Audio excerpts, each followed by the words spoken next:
François Bon, les carnets, c'est un drôle de truc parce que c'est quelque chose qui s'installe, tu comprends pas, j'ai beaucoup de mal à m'endormir. J'ai lu, en plus c'était justement parce qu'il y avait insomnie, j'avais pris un vieux polar de John Dixon Carr, ça s'appelle Mort sur la pluie, dehors il arrêtait pas de pleuvoir.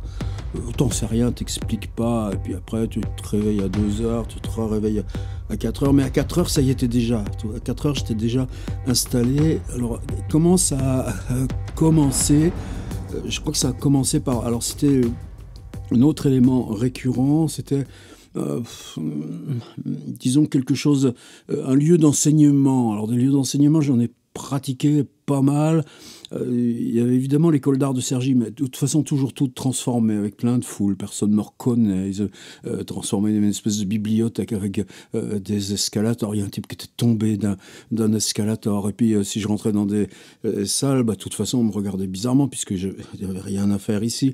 Mais c'était à la fois donc quelque chose de décentré par rapport à la ville, comme cette école d'art de Cergy et son béton là sur l'espèce de dalle. C'est normal, j'ai passé 6 ans à 2 jours par semaine, que ça revienne dans les rêves, mais ça se mélangeait avec Normal Sup Lyon. Et quand on faisait nos stages du week-end à Normal Sup Lyon, c'était plutôt dans le Normal Sup scientifique. Et moi, pendant qu'ils écrivaient, je descendais dans les sous-sols, j'ai passé de labo à labo à labo. Alors les labos étaient fermés, mais là, sous vitre, tu voyais toutes les expériences en cours, en physique, en géologie, en chimie, en biologie. Donc il y avait ce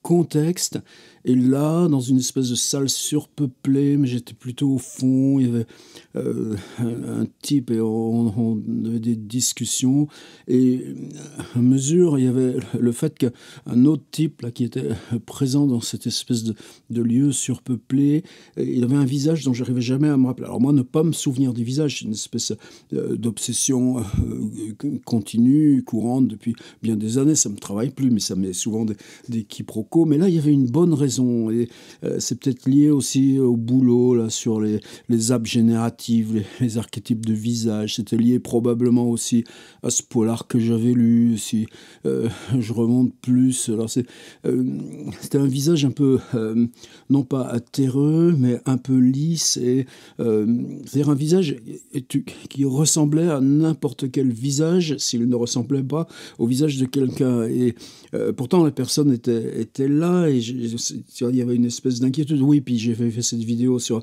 H.G. Wells avant-hier, je sais plus, je l'ai remis là-haut, mais j'ai continué de relire la guerre des mondes. Donc il y avait la pensée de H.G. Wells qui était...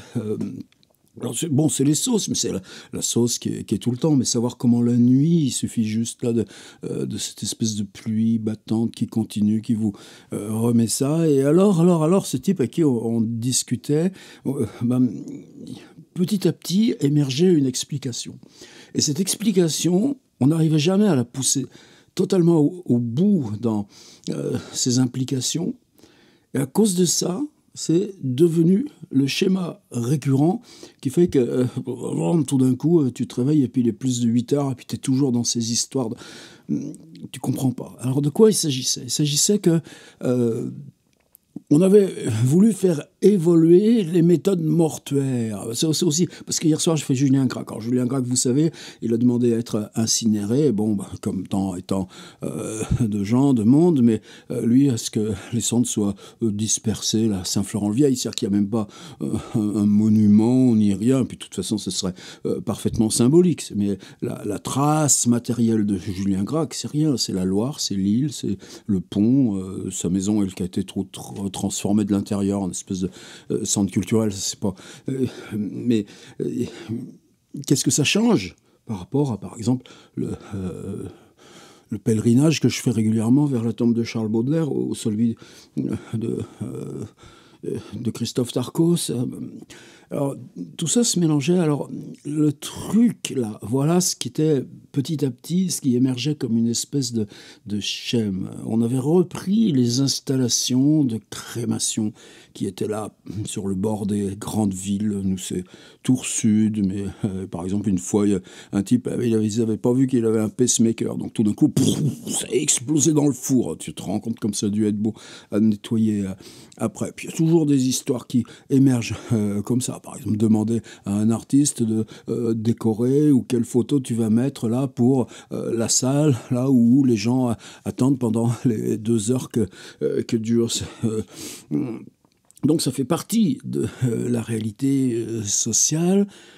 Eh bien, on faisait travailler ces fours à moindre degré. Et le corps se desséchait. C'est-à-dire quand il se desséchait, il se racornissait, bon, on ne va pas entrer dans trop de détails, mais il devenait très dur, très mince comme un bout de bois. Attendez, je sais ce qu'il faut que je vous montre. C'était hier en rangeant les livres dans ma bibliothèque du haut. Ce truc, ce machin là, j'avais oublié qu'il était posé là. Il est tombé, j'ai ramassé, il était très plein de poussière. Donc, je l'ai dépoussiéré. Il s'agit de quoi? Il s'agit d'un poisson soluble, comme disaient les surréalistes. Non, simplement au contraire, un poisson qui, là, est-ce que c'est une momie de poisson? Est-ce que non, en tout cas, c'est desséché. Vous voyez, c'est très mince. Si je le mets là, comme ça, peut-être vous allez bien voir les traits, d'où ça vient. C'était un soir chez Emmanuel, ce serait plutôt ça, d'ailleurs on voit les côtes à travers. C'était un soir chez Emmanuel Tugny à Saint-Malo, et je tripotais ça sur une étagère, et Emmanuel me dit « Ah, il te plaît celui-là, ben, prends-le, emmène-le ». Ouais, je l'ai pris et je l'ai emmené, il est toujours là avec mes bouquins. Il m'a dit que c'était un poisson brésilien, une curiosité, mais bon, mais lui il habite un appartement qui est rempli de toutes ces curiosités. Et ça pour moi, dans cette légèreté, ce truc, ça exprime exactement ce qu'étaient ces espèces de macabées quand ils ressortaient de ce four-là, comme ça, à mi-température. Et alors, tu avais un corps qui ressemblait donc exactement à ça, mais à taille d'homme, et c'était pareil, suffisamment raide, suffisamment droit. C'est-à-dire, c'est rigolo quand je fais entre dans le champ, sort du champ, entre dans le champ, sort du champ. Ce qui fait qu'ensuite, on pouvait les garder. On entrait dans un bureau, le gars, il avait son papa et sa maman là, posés là, directement contre la cloison. Et c'était sympathique. Tu pouvais tu pouvais faire des hommages publics, mais c'est surtout dans le truc privé. C'est-à-dire, toi, tu existais, mais tu pouvais avoir avec toi 1 ou 2 ou 3 ou 4 de ces choses racornies qui étaient... Alors évidemment, ça posait des problèmes de partage familial, mais ensuite, l'utilisation, bon, en gros, on s'était habitué à ce que dans notre environnement, y compris professionnel, tu gardais là le contremaître qui s'était illustré. C'était une trace du temps passé qui valait mieux que la trace donnée, par exemple, par les objets. C'est tout. Simplement.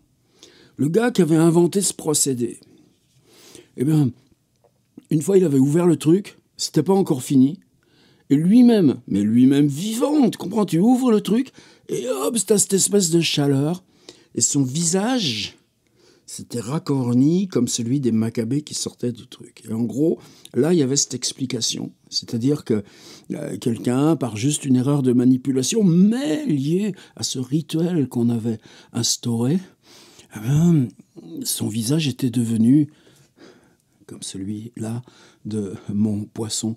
Et à partir de là, s'enchaînaient toutes les variations. C'est-à-dire, ce type au visage racorni, parce que tu ne veux pas lui dire, tu as eu cet accident, tu ne veux pas lui dire, ah là là, et puis ton invention, et puis là... non, et cette présence, c'est elle qui revenait hanter toutes les variations successives ensuite du rêve.